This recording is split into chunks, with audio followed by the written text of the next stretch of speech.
I think revenues are $2.5 billion and went out at a $60 billion valuation. And 25% of its revenues come from China. Yeah, so 20, almost 25 times revenue seems a little steep, but what do I know? Are you going to short it? Well, you can't yet, so it's a limited float, and but I'm sure at some point we'll crack open the prospectus. Have you been thinking about shorting NVIDIA? No. No. Don't get in the way of the. Well, we have things that are perceived as AI that are trading much more expensive than NVIDIA does. So no need to go after the OG. Well, stick with us. We're joined right now by a legendary short seller, Jim Chanos, founder of Chanos & Company. We're going to be back with more with him in just a few minutes. Simone Foxman, Tim Stenevec, this is Bloomberg Business Week. Bloomberg Business Week is brought to you by Anshin Accountants and Advisors. Does your relationship with your tax advisor still add up? Is your advisor proactive to help minimize taxes, increase cash flow, and create opportunities? If you're not getting these services you deserve, visit Anshin.com today. And in just a few minutes, we'll have more with Jim Chanos of Chanos & Company on what he believes, whether he believes the era of the short seller is over. This is Bloomberg. Now, your 3-day weather forecast on Bloomberg 1130. Got fair, cool, and dry weather out there through tonight. Low temperatures by morning 55 to 60 midtown and a bit cooler in the nearby suburbs. For Friday, mostly to partly sunny skies and breezy, low to mid-70s. At night, we're back in the low to mid-60s. And for the weekend, partly sunny, breezy, 75 to 80 on Saturday. And Sunday, the nicest day of the weekend, lighter winds, partly sunny, and about 80. This is Gary Best. Here's your weekend weather forecast on Bloomberg 1130. The Bloomberg Talks Podcast. Today's top interviews from around Bloomberg News. Israeli Prime Minister Benjamin Netanyahu spoke exclusively with Bloomberg. Joining us now, the CEO of Uber, Dara Khosrowshahi. Wide-ranging conversations with Fortune 500 CEOs, investors, and business leaders around the world. The former Treasury Secretaries Hank Paulson and Tim Geithner. Bloomberg Talks. Subscribe today on Apple, Spotify, and anywhere you get your podcasts. Bloomberg. Context changes everything. Traveling, volunteering, spending time with family. What's your retirement look like? With income planning from Fidelity Wealth Management, a dedicated advisor can help you grow and protect your wealth. They'll look at your full financial picture and help you create a flexible strategy that considers things like market conditions and healthcare expenses, so you can stop worrying about the future and enjoy whatever comes next. Visit fidelity.com/income planning. Investment minimums apply. Fidelity Brokerage Services, member NYSE SIPC. Dear Calvary Hospital, when my mother's Alzheimer's was untreatable by ordinary hospitals, we brought her to the world's best palliative care hospital and hospice, Calvary. The transformation was breathtaking. From a dreary, depressing atmosphere to an enlightened, immaculate setting, Calvary staff uplifted Mom's spirit, as well as our families, with love, tenderness, and care that I had never seen before. She was given the dignity and respect she deserved. I know that care like this just doesn't happen. As an MBA graduate, Calvary should be a Harvard University case study on how an organization can manage and deliver on its mission with unparalleled success. I am now an apostle of Calvary. Tony Guerrero. This is Frank Calamari for Calvary Hospital. Please visit calvaryhospital.org or call 718-518-2000. Calvary Hospital, for 125 years, where life continues. If you're having a business dispute, you know time is money. The longer your case proceeds, the more your case can cost. So speed up your resolution with the American Arbitration Association. Arbitration with the American Arbitration Association is faster. In fact, the median time frame for an American Arbitration Association B2B arbitration to be awarded is nearly 16 months faster than the U.S. courts. ADR.org. Resolve faster. Markets, headlines, and breaking news 24 hours a day at Bloomberg.com, on Bloomberg Television, and the Bloomberg Business app. This is a Bloomberg Business Flash. It's 4:21 on Wall Street. We do check markets all day long here at Bloomberg. First day out for ARM Holdings' biggest IPO of the year. ARM Holdings today up by 24.7%. After the bell, Adobe forecasts adjusted EPS for the fourth quarter. The guidance beat the average analyst estimate, but after hours, we're looking at Adobe down now by roughly 0.1%. Apple has named a new leader for its secret group working on a non-invasive blood sugar monitor, putting a veteran iPhone and Mac chip executive in charge of one of the company's most ambitious forays into health technology. The Walt Disney Company expects to fall tens of millions of subscribers short of its last publicly stated 2024 target for the Disney Plus streaming service. That, according to sources. Also, sources tell Bloomberg Disney has held exploratory talks about selling its ABC network and TV stations to local broadcaster Nexstar Media Group. Disney shares up today by 1.2%. Stocks advanced after strong economic reports revived speculation the Fed will be able to engineer a soft landing, even if it keeps interest rates higher for longer. S&P today up 37 points, closing above 4,500 at 4,505, a gain today of 0.8%. Dow Industrials up 331, up by 1%. NASDAQ up 112, up by 0.8%. 10-year yield 4.28% for the 2-year, 5.00%. Spot gold up 0.1%, $19.10 the ounce. And West Texas Intermediate crude closing above $90 a barrel. Right now, Brent crude, by the way, at $94. Brent, of course, the global benchmark. WTI today up by 2.3%. So again, recapping here, stocks higher across the board. First day out for ARM Holdings, up today by 24.7%. I'm Charlie Pelleton. That is a Bloomberg Business Flash. Thanks, Charlie. Well, we're back with legendary short seller Jim Chanos of Chanos and Company. We were talking before we went to break about the era of AI. What kind of opportunities has this opened up as someone who looks at the market with a very critical eye? Well, I think anytime we see one of these tectonic shifts in new technology, like the internet in the 90s, people at first embrace everything. Everything is going to benefit. But what you find out, of course, is that when it's truly a major shift, is that those technologies end up harming as many businesses as they create. And so if you think about the companies that were in the business of distributing analog physical products that became digitized, they went away.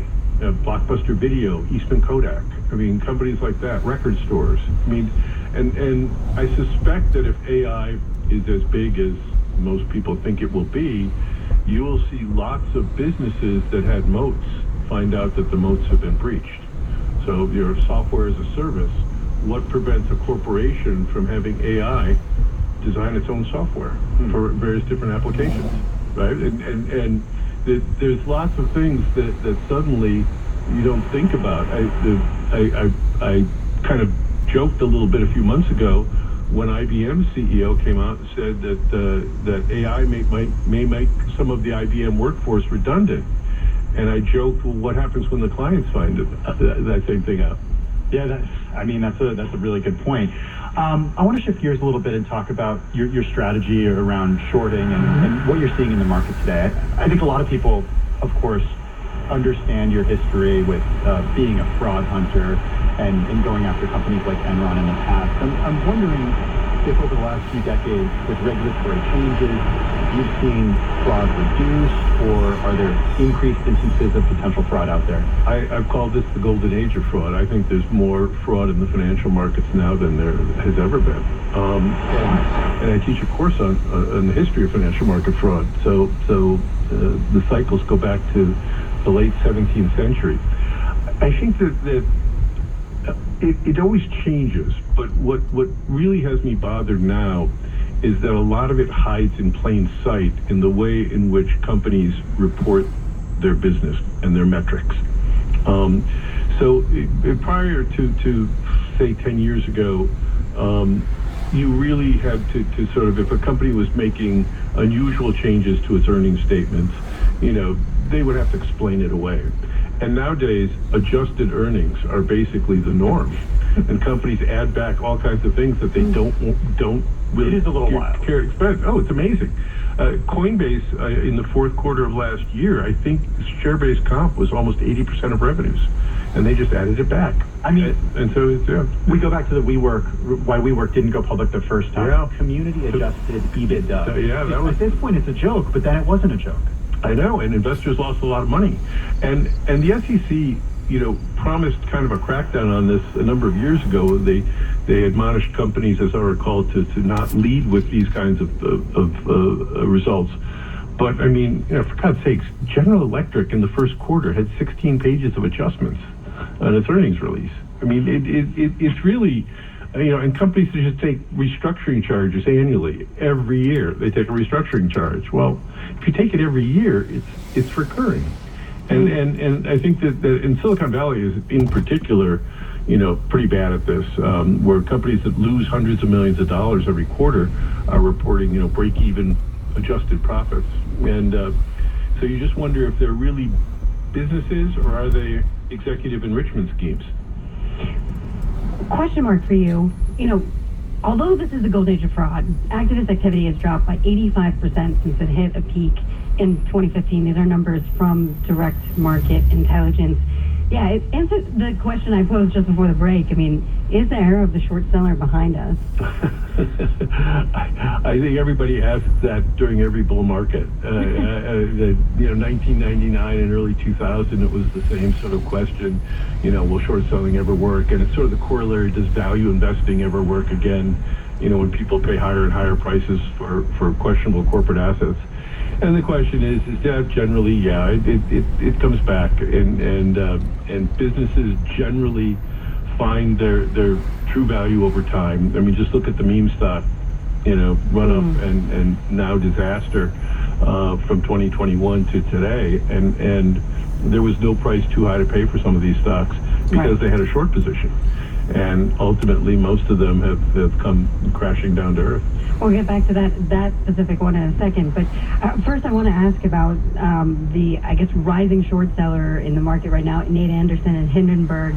He's made big bets against Adani, or rather, he's said very public negative things about Adani, Icahn Enterprises. Do you see eye to eye with some of the calls that he's made? Look, I think Nate and Hindenburg have done great work on a number of names, Nicola and others, and you'd be wise to at least hear what they have to say, even if you don't agree with it. If it's well researched, and like anything, stock prices are opinions based on facts, and so at the end of the day, it's essential for a marketplace, whether they're positive facts or negative facts. And if you're a good investor, it behooves you to basically hear both sides of any story. We'd be remiss if I didn't ask for an update from you on Tesla. Shares up 124% this year. Yeah, we are short Tesla. We remain short. It's one of our 44 positions that we have. Look, Tesla is in many ways, I think, epitomizes this bull market. It's a hopes and dreams stock. It's trading at 75 times earnings, which aren't growing anymore. It looks like revenues are going to be challenged in terms of growth. So it's now, again, an AI story or a robo-taxi story or a battery story or a robotics story. It's whatever you want it to be. And it reminds me a lot of Cisco back in 1999 and 2000, where Cisco was a networking company. Tesla is a car company. But Cisco was going to get into everything else that had anything to do with the internet. And people put a higher and higher multiple on it. And ultimately, Cisco did okay, but the stock price, dropped 90%. I'm going to do a quick lightning round of some stuff that has been reported that you are or have been short recently. Just have me yes or no if you're still short. Digital Realty Trust? We are short the data centers. SL Green Realty? SL Green is, we are short commercial real estate. Okay. Tesla, you said. Sunrun, you said. The solar leasing companies, I've called them science projects. They're absolutely hysterical. They lose hundreds of millions of dollars, huge negative free cash flow. And getting back to our early conversation about metrics, they report rather than a regular P&L, which would be embarrassing. They report these net present value calculations based on the panels they put up on people's roofs, and it's absolutely hilarious the way they do it. And I think investors are going to find out the hard way about it. All right, Jim, we're going to spend the last 40 seconds with you getting your thoughts on what you're watching, what you're streaming, what you're doing, and what you're seeing at the movie theater. New movie out, Dumb Money. It's got Pete Davidson in it. It's got Seth Rogen in it.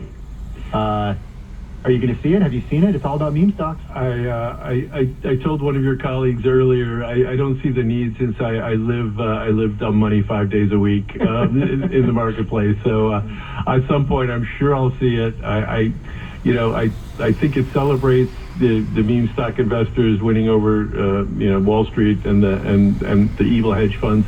The sad thing is that most of those meme stock investors have lost large amounts of money, chasing these ideas, because, as we pointed out, a lot of these companies came crashing down to earth, and in some cases have already gone bankrupt.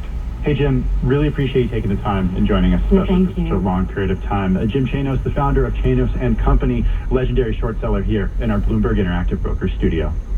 Now let's get a check on the latest world and national news with Nancy Lyons in the Bloomberg 99.1 newsroom in Washington, D.C. Nancy. Thanks, Simone. The minutes are ticking toward the midnight deadline for a negotiated contract between the big three automakers and the United Auto Workers Union.